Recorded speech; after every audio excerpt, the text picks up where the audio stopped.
আসসালামু আলাইকুম। আমি একটা সুন্দর রেস্টুরেন্টে আসছি। রেস্টুরেন্টের নাম হচ্ছে দ্য লঞ্চ 95। আমি এখানে আসছি হচ্ছে ফ্যামিলি নিয়ে আসছি, আমার বাবুকে নিয়ে আসছি। আমি একটু দেখাই, আমার মেয়েকে নিয়ে আসছি, উম্মে ফাতিহা। তো ওকে নিয়ে ঘুরছি। আশেপাশের পরিবেশটা অনেক সুন্দর, এখানে সব ধরনের ফ্লেভার আছে। আপনি একটু খেয়াল করে দেখবেন, এখানে হচ্ছে রুফটপ, ইনডোর এবং আউটডোরের সুন্দর একটা পরিবেশ করেছে তারা। কি সুন্দর এই পরিবেশটা দেখানোর আমি চেষ্টা করব। আপনারা এই পাশটা দেখেন, এই পাশটা নদী, আর এই পাশে রেস্টুরেন্টের অন্যান্য সাইডগুলো। এই পাশে হচ্ছে কাবাবের আইটেম আউটডোরে করতেছে, গ্রিল বা কাবাবের আইটেমগুলো। আর ইনডোরেও আছে ওদের। এসির মধ্যেও খেতে চাইলে অনেকেই ভিতরে ইনডোরে বসতে পারেন, আবার রাতে রুফটপে বসতে পারেন। তো সুন্দর এই পরিবেশগুলো খুবই ভালো লাগছে। তো পুলিশ টাউনের মেইন রোড থেকে দ্য লঞ্চ 95-এ যেতে প্রায় 2 থেকে 3 মিনিট সময় লাগে। তো আমরা হেঁটে যাচ্ছি, যে রাস্তা হেঁটে যাওয়ার যে দুই পাশে সুন্দর সুন্দর গাছ লাগিয়েছে, হেঁটে যেতেও খুব ভালো লাগবে। তো ভিতরে যখন এন্ট্রি নিলাম, ট্রাস্ট মি, একদম ভালো লেগেছে, মন থেকে একদম ভালো লাগা কাজ করছে। কিছুদিন বৃষ্টি থাকার কারণে এখানে যে গাছপালাগুলো ছিল সবগুলো গাছপালা একদম সতেজ হয়ে গিয়েছে।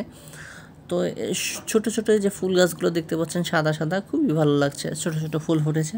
তো ফাতিহাকে আমি উপরে তাকানোর জন্য ইশারা করছিলাম, উপর থেকে সোয়াদ ভিডিও করে দিচ্ছিল। মাঠের মধ্যে যে সুন্দর সুন্দর দোলনা ছিল 3টা, তো একটার মধ্যে আমরা উঠে গিয়েছি। কিছুক্ষণ দৌড়লাম, এখানে অনেক বাচ্চারা ওয়েট করতেছিল দৌড়ার জন্য, এই জন্য উঠে গিয়েছি। আমরা ওয়েট করতেছিলাম যে নদীর পাড়ে কীভাবে বসবো। তো এখানে পাশেই একটা কাবাবের লাইভ কিচেন আছে, এখানে কাবাব বানাচ্ছে। তো আমি একটু ফুটেজ নেওয়ার চেষ্টা করছি কাবাবের। এখানে ওরা যে নান এবং লাচ্ছা পরোটা, মানে পরোটা এবং নান আইটেম যেগুলো আছে সব এখানে মেক করে, এবং কাবাবগুলো আমি দেখানোর চেষ্টা করতেছি। খুবই মানুষজন বেশি ছিল এখানে, স্পেস অনুযায়ী মানুষটা বেশি ছিল, যার কারণে অনেকক্ষণ পর আমরা একটা সিট পেয়েছি, নদীর ঠিক 2 ফুট কাছেই সিট পেয়েছি। ফাতিহাকে টেবিলে বসিয়ে দিয়েছি, হ্যাঁ, ও খুব উপভোগ করছিল, আমরাও খুব উপভোগ করছিলাম। এখানে নদী এবং রেস্টুরেন্টের মাঝামাঝি যে ইয়াটা দিয়েছে, দেয়ালটা ওয়ালের মতো, এখানে রড এবং সিমেন্ট দিয়ে সুন্দর একটা ওয়াল তৈরি করেছে।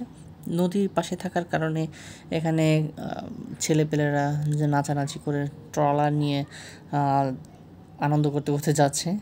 তো বেশ উপভোগ করার পর আমরা একটু ভিতরে যাব, কারণ বাহিরে বেশ গরম লাগছিল একটু। তো ভিতরে ইনডোরে আসলাম। ইনডোরে বাহিরেও ওরা খাবার সার্ভ করে, প্রত্যেকটা টেবিলেই ওরা খাবার সার্ভ করে। বাহিরে যতগুলো আছে, রুফটপে যতগুলো আছে, সব জায়গা থেকে ওরা অর্ডার রিসিভ করে এবং গিয়ে ওখানে খাবার সার্ভ করে। তো আমরা একটু ভিতরে আসলাম। ফাতিহা অনেক গরমে ঘেমে গিয়েছিল, তো আমরা অর্ডার করার চেষ্টা করছি। এখানকার মেনুতে আমরা 3 জনের 3 ধরনের খাবার অর্ডার করলাম। তো এগুলা আমাদের সাভার থানা রোডের খাবারগুলো খুবই কম দামেই পাওয়া যায়, কিন্তু এখানে একটু বেশ প্রাইসটা একটু হাই ছিল। একটা প্রিন্সেস দেখেন হেঁটে হেঁটে উপরে যাচ্ছে, আমি এই ফুটেজটা একটু নেওয়ার চেষ্টা করছি। ওরা আব্বু-আম্মুরা হয়তো এখানে নিয়ে আসছে সুন্দর ঘোরাতে। এখানে প্রায় 80% মানুষই বাচ্চা কাচ্চা নিয়ে আসে। এখানে বাচ্চাদের প্লে জোনটা, এই যে এখানে ওরা কি সুন্দর লাফালাফি করছে, বাবা মাও খুব উপভোগ করে, বাচ্চারাও উপভোগ করে। তো দেখেন একটা পাশেই ছোট্ট একটা বাবুকে নিয়ে আসছে ওর বাবা, আমি আমার মেয়েকে নিয়ে আসছি। এখানে প্রায় সবাই তার বাচ্চাদের নিয়ে আসে। আমাদের খাবারগুলো এসে গিয়েছে, 3টা সোয়াদ খাবে হচ্ছে মিল্কশেক, চকলেট মিল্কশেক। আমি হচ্ছে এই নুডলসগুলো খাচ্ছে, ভেজিটেবলস নুডলস। তো নুসরাত খাচ্ছে হচ্ছে চিকেন শর্মা। তো আমরা 3 জনে 3 ধরনের খাবার খেলাম। প্রাইসটা একটু হাই ছিল, তারপরও টেস্ট খারাপ ছিল না, টেস্ট মোটামুটি অ্যাভারেজ ছিল। সাধারণ যেরকম অনেক বেশি দাম থাকার কারণে যে একটু বেশি টেস্টি থাকবে, বেশি স্পাইসি থাকবে ওরকম না, সাধারণ ছিল। তবে একটু প্রাইস হাই ছিল, এটা মেনে নিয়েছি, কারণ ওরা যে পরিবেশটা ক্রিয়েট করেছে, সুন্দর জায়গা, তা সব মিলিয়ে ভালো লেগেছে। আপনারা ফ্যামিলি নিয়ে আসুন, শেষের দিকে সন্ধ্যায় লেগে গিয়েছে, তাই আমরা এখন চলে যাচ্ছি। আল্লাহ হাফেজ, ভালো থাকবেন।